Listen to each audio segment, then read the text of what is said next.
Welcome.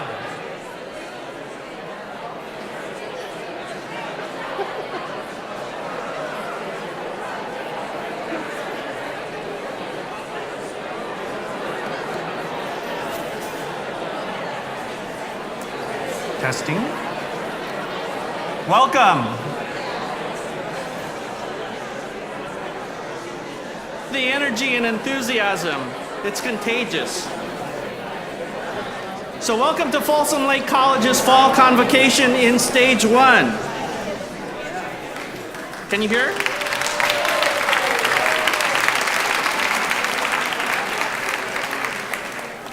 To kick things off, I'd like to introduce Trustee John Knight, member of the Los Rios Board of Trustees.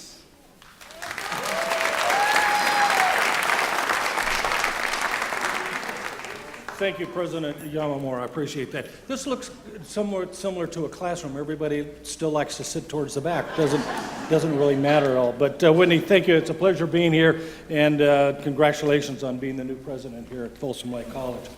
Thank you. On behalf of the Los Rios Community College District Board Trustees, I'm honored always to be here at Folsom Lake College to help kick off your fall semester. It excites me every semester to be a part of Convocation, as this concept is relatively new to me since I've only been on the board for about 3 years. So I had to find something that I could relate to being a part of Convocation, and I came up with 2 events that frequently I'm around, and one of them is our weddings and the other one's our funerals. My wife told me I should use celebration of life. But when my wife and I attend a wedding, and Georgie and I have been married for 46 years now, you have a, thank you, but you should actually really be applauding her, not me. I sit there and I reflect of not only our marriage and our life together and the things that we've done and accomplished, raising 2 children, and going forward with that, but also the event for the bride and groom and what they're entering something new and what their life is going to be, and looking at the other things that George and I may do in the years to come. And when you're looking at a celebration of life, you begin to take a look at your own mortality and looking at, how many more years that God may allow me to, be on this planet. What other things do I want to accomplish? What have I accomplished in my career? And thinking about, those events in your life that are important. And so I relate that as I reflect here as a trustee for the Los Rios Community College District on Convocation is, am I doing my part as a trustee, over the last couple of years to help assist in what you're trying to accomplish and the things that you want to get done, helping those new students that are going to be here. Some of them are fresh out of high school, some of them are returning vets, some of them are maybe want to establish a second career. So I reflect upon myself as a trustee of making sure that I can even move forward with other things that you want to accomplish here at Folsom Lake College. So, those are the feelings and the emotions that I look at when I'm here at your Convocation and looking at the part that I play in that. So I appreciate always the invitation and being a part of this. And with that, I'd like to introduce Brian King, Chancellor for the Los Rios Community College District. Thank you, John. Thank you.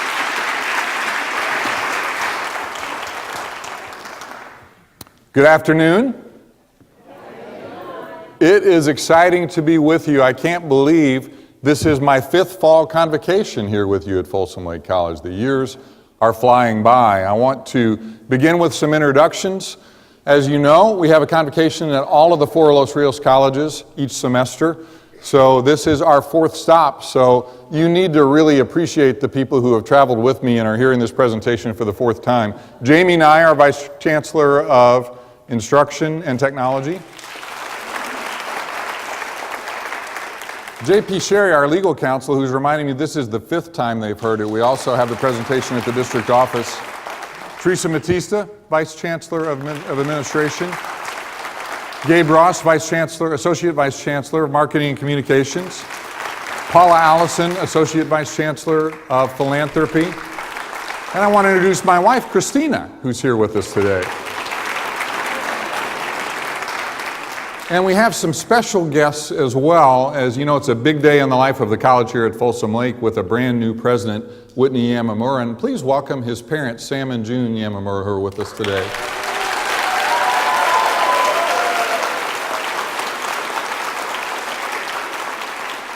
Well, you already see what the people here think of your son, and I know you're very proud, as you should be, in him having the chance to lead the great Folsom Lake College.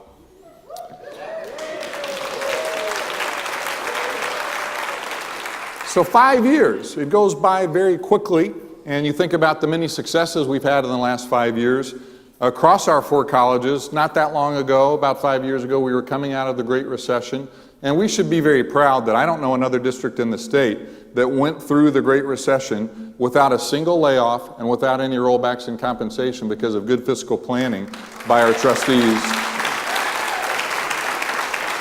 You heard from John Knight. Another one of our trustees is with us today, Robert Jones, down in front. Robert, wave to the crowd. So that great leadership has been very important in weathering the tough fiscal times.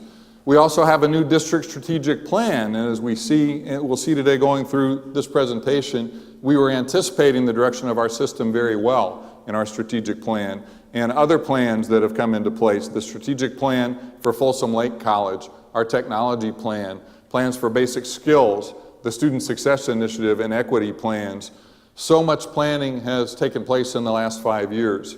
And at Folsom Lake, you think about how the campus has changed here at Folsom Lake, where the tremendous athletic facility has been completed in the last 5 years. You are making a shift towards pathways and getting behind the transformation taking place. So many wonderful successes here at Folsom Lake College. And affirmation of accreditation. Everybody who is involved in accreditation, please stand up. 7-year reaffirmation of accreditation for FLC. So it's a great foundation in the last 5 years, wonderful work that has been done. The next 5 years are going to be exciting. And to some extent, so much has happened. There's been so much change in the last 5 years. How many of you wish that change would slow down a little bit and that we could catch our breaths? I certainly feel that way at times, but as we prepare for the next 5 years, the reality is that things are going to happen very fast. And the planning that we have done, all those stacks of plans, are going to lead to actions that are going to transform the lives of our students throughout the region. So we've done the planning, we worked very hard, and the reason that we worked so hard in establishing a great planning process is because we know what more Americans are coming to learn, the ugly reality that the gap between the rich and the poor in the United States is widening. And the most important factor to predict economic success is education. And you think around this room, how many of you have someone in your family or a friend who had just a high school degree and has done okay? You know, not that long ago, a high school degree was enough.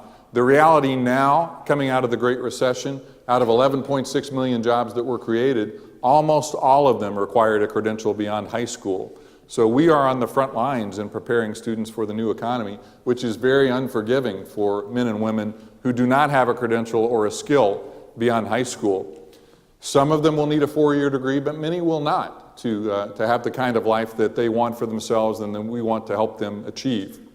So we have the planning done. You've done great work at the college. All of the Los Rios colleges have wonderful strategic plans.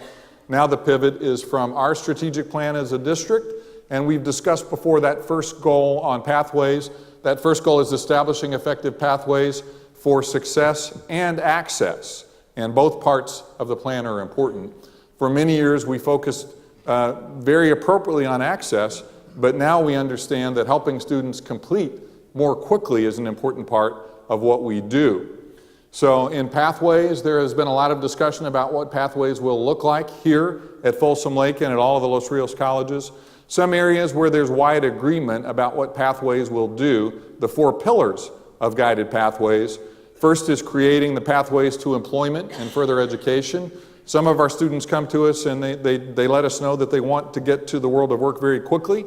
Some of our students come and they want to transfer to continue their education at a 4-year college or university. So creating those pathways both to employment and also to further education are very important. We want to get students on pathways as quickly as we can. Now, that doesn't mean that there's no chance for exploration for students, but if we can narrow down the range of total choices, have them on a pathway moving towards their goal, it doesn't mean they're stuck on that pathway forever. If they find that their passion lies in another area, we want to move them quickly from one pathway to the other, and when they're on the right pathway, we want to be committed to keeping them on that pathway. And the fourth pillar underlines everything we do, the commitment to learning, that as a learning organization, everything we do is based on learning. So the four pillars are a really good overview of our efforts in establishing pathways.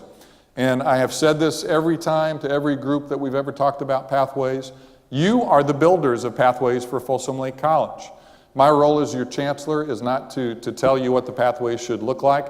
My job is to bring as many resources to your work and support you in any way that we can. And I think throughout our district we understand we are a support organization to you at the college level. So we have subject matter experts here in student services and instruction.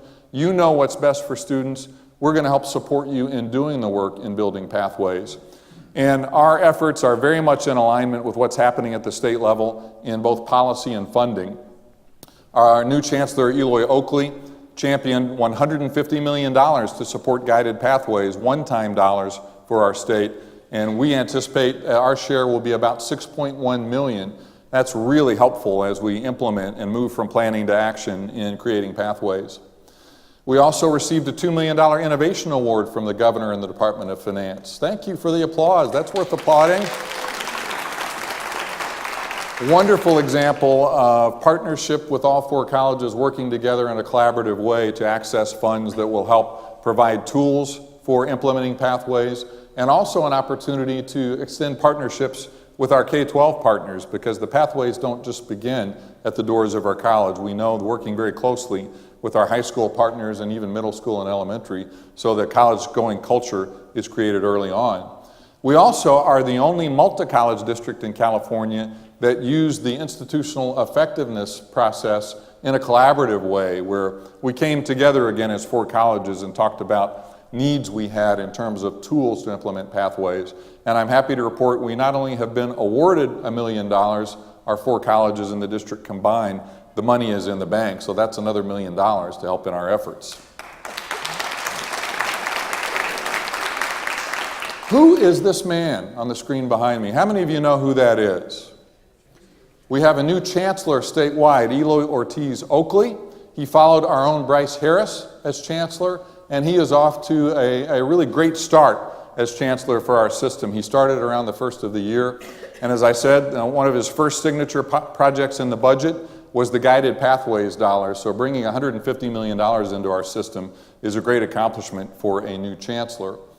And a month ago, almost to the day, on July 17th, Chancellor Oakley released the strategic vision for the Community College Chancellor's Office. So we want to pay attention to this strategic vision. It will have an impact on the direction of our system and also the legislators and how they look at supporting our work. So how many of you have had a chance to look at the strategic vision?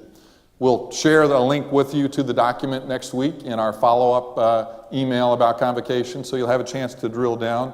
We're going to talk only about the first of the 6 goals. I was really pleased to see that the goals in the strategic vision are very much in alignment with our strategic goals. The one on the top is degrees, certificates, credentials, and I have already noted that not all of our students come seeking a degree or a credential, but for those who do, we want to do everything we can to support them, and the majority of our students tell us that they want either a credential or to transfer. We certainly have students who are coming for upskill classes to help them in their current job and not a degree, and we have members of our community who are coming to learn more about the world, and all of those are parts of our mission. But with respect to degrees and certificates, what percentage increase do you think Chancellor Oakley is hoping that we can accomplish in 5 years, understanding that frequently our progress is incremental, where if we move a percentage point or two, that can be hard. How much do you think he is challenging us to increase our completion rate over 5 years? 20% over 5 years. 50 would be a better goal. The Chancellor's goal in the strategic vision is 20, and we could have the discussion, what is the right goal? but 20% is Chancellor Oakley's goal in the strategic vision. To get a sense of what that would mean for our 4 colleges, the last 2 years, we've had about 11,000 credentials. A 20% increase over a 5-year period would mean about 2,000 more certificates and degrees. So it's certainly ambitious. It's also very possible. Will we have that sort of change in outcomes without changing how we do things? And the answer is no, that if we're going to have different outcomes, if we keep doing what we're doing, we'll probably have outcomes similar to what we're getting. So there's great energy, I can feel it here in the room, about looking at doing things differently, understanding that there's an important reason to consider doing things differently. And the policy trend is already moving in the direction to have funding based not just on enrollment, not just on access, but also on outcomes and how our students do. There are already examples of funding that is based on outcomes in the student success, the SSSP funds, and also in the Strong Workforce Program. So we already have some funds that are linked to things other than enrollment.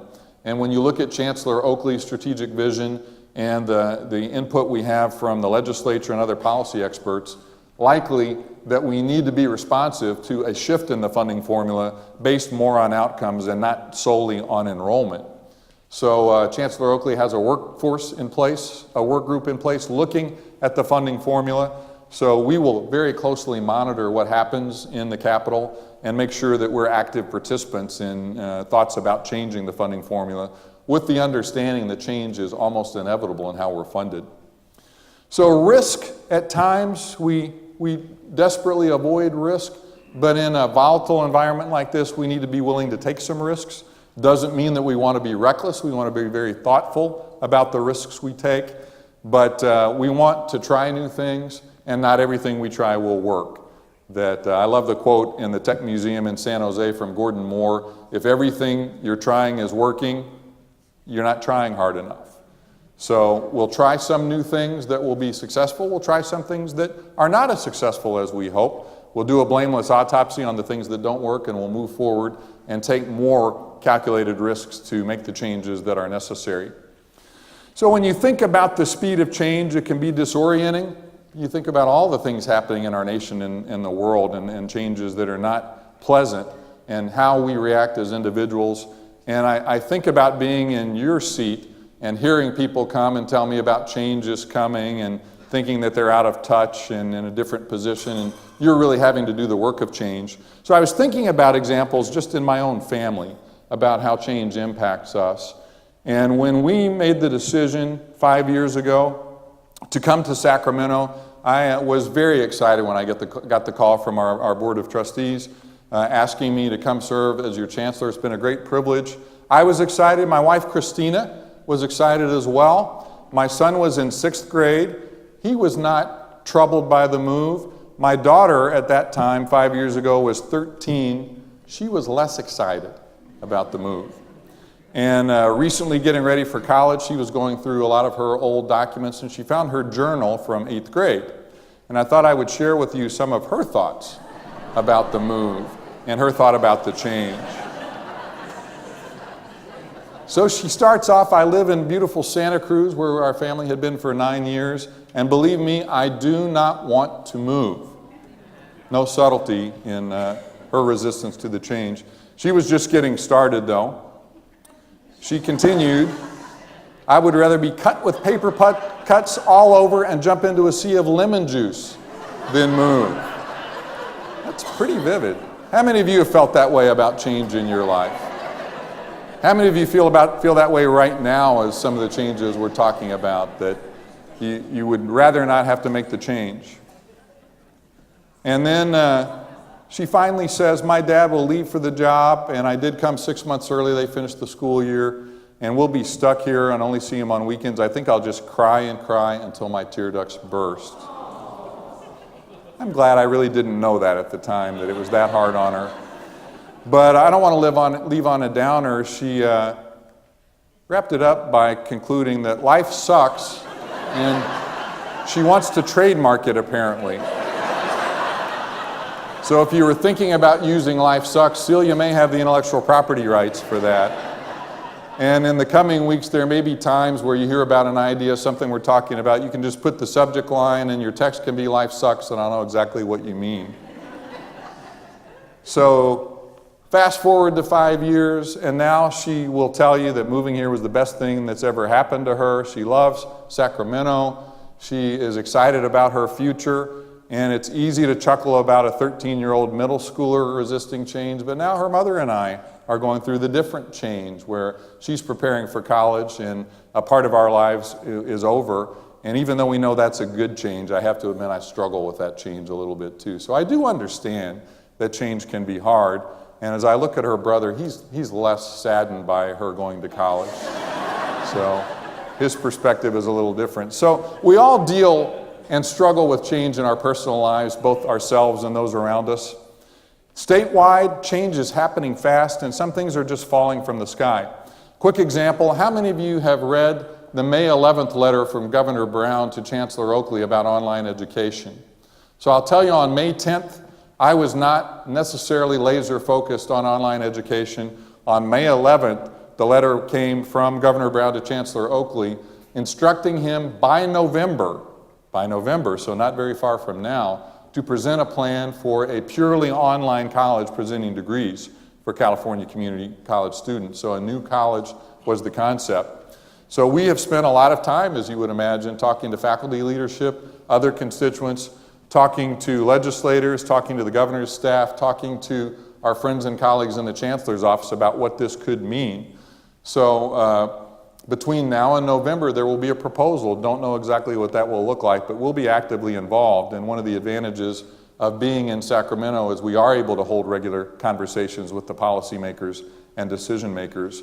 So if you run into someone in the chancellor's office or in the legislature and they mention that I've been talking to them about online education, that's absolutely true, because we want to make sure on an initiative like this, we've had a thoughtful conversation and are able to make a decision about whether there's a role for our colleges that would benefit our students in moving forward. Frequently, the month of August and even July is fairly sleepy as far as policy is concerned. The last 30 days has been very busy in terms of educational policy. Some of the changes you may have heard about. On August 1st, Chancellor White for the California State University System issued an executive order saying that intermediate algebra may not be a required prerequisite anymore for certain non-STEM majors in CSU. So there's been discussion for a long time about what the right math is, and CSU is moving very quickly to make some changes in what math is required as prerequisites at CSU. Could that have an impact on community colleges?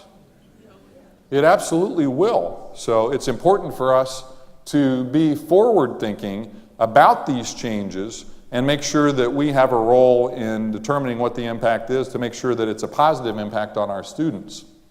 On the same day that Chancellor Oakley announced the strategic vision or released the strategic vision, he was interviewed by the Los Angeles Times and suggested we should rethink the algebra requirement for community college degrees outside of STEM areas. So, unlike the CSU system, Chancellor Oakley does not have the ability to issue an executive order, but he does have the bully pulpit to talk about changes that he thinks could benefit our system. And that's certainly not a new discussion, but a fairly provocative comment from the Chancellor about a dramatic change in our system. Another executive order on August 2nd from CSU that Cal State will no longer require placement exams and is going to drastically reduce and almost eliminate developmental classes at CSU. And think about both of those things, the huge impact that that will have on students throughout the region, that instead of placement exams being the primary tool for admissions and placement, now CSU will be using high school grades, high school transcripts, and other information. Now that's not new to us. We've been having that conversation about what we call multiple measures to help place students, but it certainly speeds up the urgency of that discussion. And we do not have executive orders in our system statewide. What does happen sometimes, if the legislature thinks we're moving too slowly, they'll pass a law. An example of that concern in the legislature is AB 705 that would require community colleges to use high school placement data in addition to placement exams and sometimes in the place of placement exams, and also would shift the burden to community colleges to prove that assignment to a developmental class was necessary. So both parts of AB 705 could very much impact our community colleges in a way not dissimilar to the executive orders issued by Chancellor White at the beginning of the month. And AB 705 is rippling through not just policymakers. Last week I got an email from a mother who had read about the executive orders in AB 705. Her son is a recent high school graduate. Like a lot of our students, he was a good student, but maybe not a great student in high school. GPA of about 2.9, so he did his work, he graduated on time, came to one of our colleges, took the placement test, and has been placed 3 levels down in math and 2 levels below college English. So what looked like a 2-year path for him now is a multi-year path beyond that. And I share that story with you not to suggest that he and students like him automatically should be placed in college level classes, but that we need to have a very thorough self-examination about the way that we do the sorting now. Is it working in the interest of students?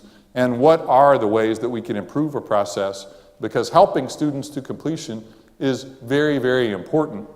And I'm happy to share with you one of many examples of our faculty and staff coming together to continue a robust dialogue about these changes. September 29th, Friday, September 29th, CRC is hosting a faculty discussion and wanted me to invite all of our college faculty and staff to come to participate at CRC in room 104 in the LRC. And my hope would be that so many of you will want to attend this discussion that we'll have to find a bigger room, because I think the discussion is that important, and remaining engaged at the faculty and staff level is crucial. So change is happening fast. Standing still is not the best approach. In a time of rapid change, standing still is the most dangerous course of action. That's not what we're doing at Folsom Lake College. That's not what our 4 colleges in the Los Rios district are doing. We are moving. We're being very thoughtful about implementing our strategic plan. And when you think about pathways, 2 other ways to improve pathways are removing barriers and redesigning the experience for our students. So 2 barriers I want to share with you today. The cost barrier. Now, how many of you, your initial reaction is, we don't have a cost issue because community colleges are very affordable? Hold that thought for a second. And a second challenge is navigating a challenging system. Now, I, like you, have built the system that our students are navigating now through the years. So acknowledging that we could use better tools to improve the system is not a criticism of us. It's just an acknowledgement that the system we've built can be bulky for students. And there are tools and thought processes that can very much enhance the experience for our students. So we're going to talk about myths and facts. How many of you have watched the TV show Mythbusters? Do we have some fans? Anybody have a favorite episode of Mythbusters? Anytime they blow anything up. There is a lot of objects being blown up in Mythbusters. So they tested the myth, could the Batmobile at high speeds turn a corner as quickly as it did in the movies? What do you think the answer is? The answer is no, that's a myth. They tested the myth through, I looked online, the number 1 favorite episode from those who voted. How many of you have a hot water heater in your house that's natural gas powered? You may want to Google this later on. The question was, is it a myth that a hot water heater could blow through the roof of a house? Is that a myth? That's a fact. It's explosively true. So the hot water heater went 300 feet in the air.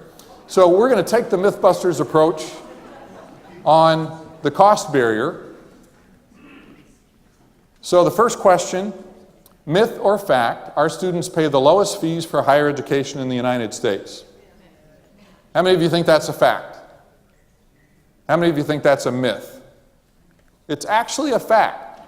Our fees are the lowest in the United States by a wide margin.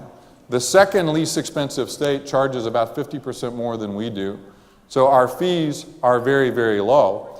And as you know, not only are our fees low, more than half of our students, the majority of our students, do not pay fees at all. And you're familiar with the BOG fee waiver, the Board of Governors fee waiver. You may recall that I'm not a big fan of the marketing of the BOG fee waiver. I think we could do better. And news to share with you, our new chancellor and the chancellor's office is moving quickly to rebrand the BOG fee waiver to the Promise Grant. We could discuss for a while whether we think that's the right name, whether there's a better name, but I think it is indicative of the approach of our new chancellor. This will happen fairly quickly, and the Board of Governors will vote in September about rebranding the Board of Governors fee waiver, the BOG fee waiver, to the Promise Grant. So, first question, are our fees the lowest? They absolutely are. We have fewer students paying fees than any of the other states as well. So our fees are low. The question is, does that make us affordable? Because our fees are so low, are the out-of-pocket costs to attend less than a student if they attend UC or CSU? So let's say a student is choosing between Folsom Lake College and UC Davis. Where are the out-of-pocket costs lower? How many of you think that our out-of-pocket costs are lower to an independent, low-income student choosing between UC Davis and Folsom Lake? How many of you think our costs are lower? Okay, how many of you think that UC Davis is lower in terms of out-of-pocket? It's a myth that we have the lower total cost, and let's break down why. If you want to drill down deeply, there's a publication called On the Verge, published by the Institute for College Access and Success, TICAS, based in the East Bay in Oakland, talking about affordability. So, even if you're in the back of the room, it doesn't matter. The little piece of pie is fees. So $1,400 in fees. We know that most of our students have a fee waiver. Our full-time students, 70% of our students statewide who are full-time are qualifying for the fee waiver. So the rest of the pie is all the other costs that our students incur. What are some other costs that students incur beyond fees? Books, housing, transportation, daycare, sometimes care for older aging parents. So a lot of costs overall. And the independent student is not the student who's living at home with their parents. They're having to find a way to pay for all of these costs. So the total cost for a community college student who's independent, low income, are a little less than $20,000, but the total aid available is only around $5,000. So you look at the net cost, $14,000 plus for a full-time community college student out of pocket. The fees are low or free. It's all the other costs that are a huge barrier to our students being successful. And pause for a second. We talk about pathways, we talk about cost. Those are not two discussions, those are one discussion. That a student on the pathway to completion is encountering a huge barrier with these costs. The longer they spend at any sector of higher education towards their goal, the less likely they are to complete and the more that they're paying. And we think sometimes that we have a problem that our students are working too many hours. That's completely true that our students are working too many hours. The reason why is because they have a much higher out-of-pocket cost than the student attending UC, who has much more grant and aid and is only paying $5,500 out of pocket. So UC students, low-income students, are working less than community students, and it's a cycle that we need to break. So you may want to say to me, and you would be correct, my job is to change the policy, increase the number of Cal Grants that our students receive. I agree completely. I have advocated in the legislature. I will and will continue to advocate for more aid. That is not easy to do in the current budget climate, and where would those dollars come from? So let's talk about some things that all of us can do and that you can do in the classroom. How many of you are a classroom instructor that has course materials for your course that students have to get? How many of you require some materials? So the average student nationally is spending about $1,200 on those course materials. I'm not saying that we haven't cared forever about course materials, but I wonder if the fact that our fees are so low have prompted us not to think as deeply as we need to about the cost of course materials. Because if we're thinking we're a very low income, very low cost opportunity for low income students, maybe we haven't thought as deeply as we need to about what that $1,200 cost means to a student who is very much on the margins. There are better online materials than there have ever been before. So I just challenge our faculty to look at the materials that you're requiring and think about whether there are open source materials or another way to provide without changing quality. The quality of material students have is really important, but also keep in mind 2/3 of students are not buying those materials no matter how good they are because of cost. So one area that we can work together to reduce the cost barrier is by thinking very seriously and thinking very hard about how we can reduce the cost of course materials for our students. There are also ways that we can contribute to help students philanthropically. That we have a student emergency fund So if you take the time to go to the website for our foundation, even a small donation of $5 or $10 or $15 could be transformative for a student. And the broader point about pathways in addressing cost. If a student can complete a degree more quickly and with fewer units, that is reducing the cost barriers. So the discussion of cost and pathways is not two discussions, it is one. So the cost barrier is a significant barrier for our students. Navigating a challenging system, I said before, it's not a criticism. We've all been involved in building the system. And over time, it's a matter of tools getting better, that physicians 100 years ago cared very deeply about student health and helping patients get better. But how many of you want to go to that doctor's office today? You think about the tools they were using. We would rather go to a modern healthcare facility with state-of-the-art technology. The mission has not changed for the doctors and the providers. The tools that they're using are better. So two major tools that the dollars we talked about at the beginning of the presentation, whether it's Guided Pathways dollars or Innovation Award or IEPI, we're going to look at a course scheduling tool across the district. We know that offering classes at the right time and in the right sequence, and ideally in a year-long sequence for students, will have a tremendous impact on their completion rate.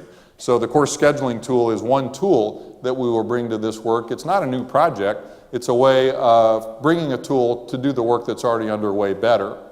And a second example of those tools is the Student Experience Lifecycle tool. We know that if we can have a better understanding of when students are struggling from their first contact with us through the different courses they're taking, and that's the goal of the Student Experience Lifecycle tool, to allow us to know when students are struggling on their path and react before it's too late.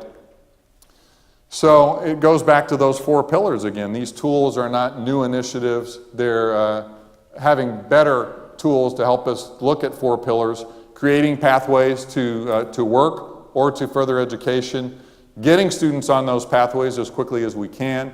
Once they're on the right pathway, keeping them on that pathway, and keeping learning central to the whole process from start to finish. Now, in some ways, it seems like pathways is something we haven't done before, but you know we have. And I know we can go to scale in a broader way because of the success of a wonderful pilot example of pathways, the associate degree for transfer. How many of you have been involved in developing associate degree for transfers?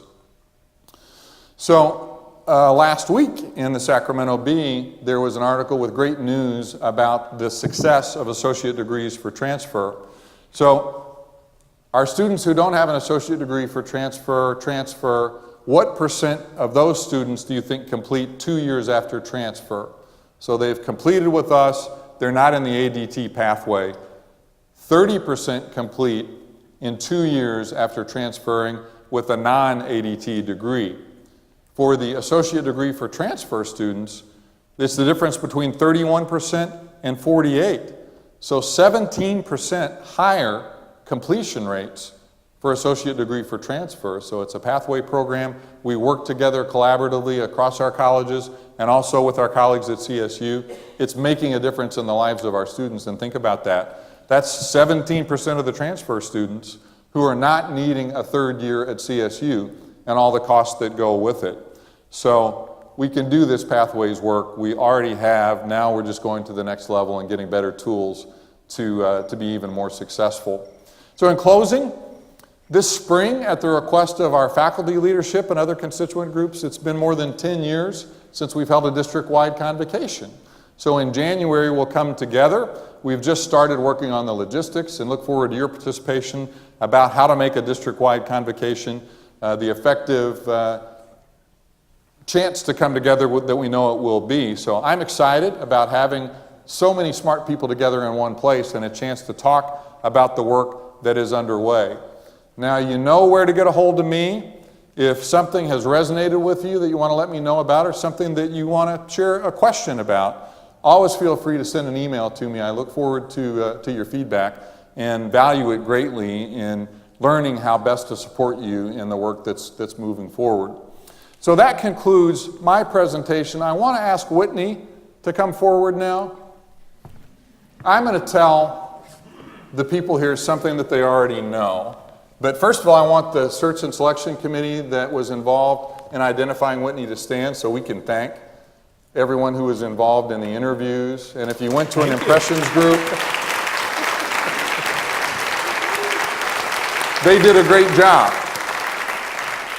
And as you get acquainted with Whitney, he's worked at 3 of our 4 colleges before, so he understands how unique the cultures are at the different places.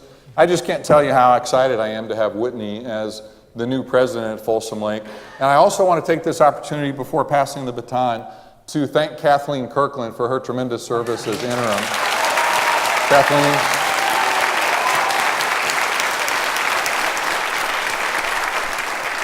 Many of you have already had a chance to meet Whitney, and those of you who have not had a chance to say hello, please do so. You're going to find out that he's smart. He's really smart. He works really hard. He loves this place. I think the committee understood that he wants to be here and wants to be here for a long time.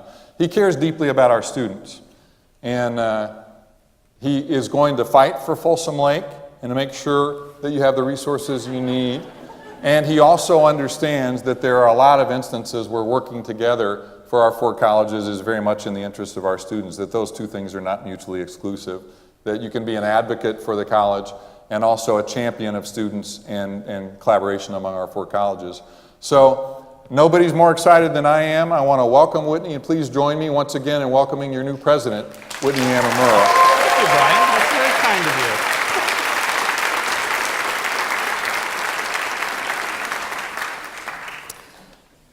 Thanks again to Chancellor King, to Trustee Knight, and the members of the Los Rios executive staff. I have the great privilege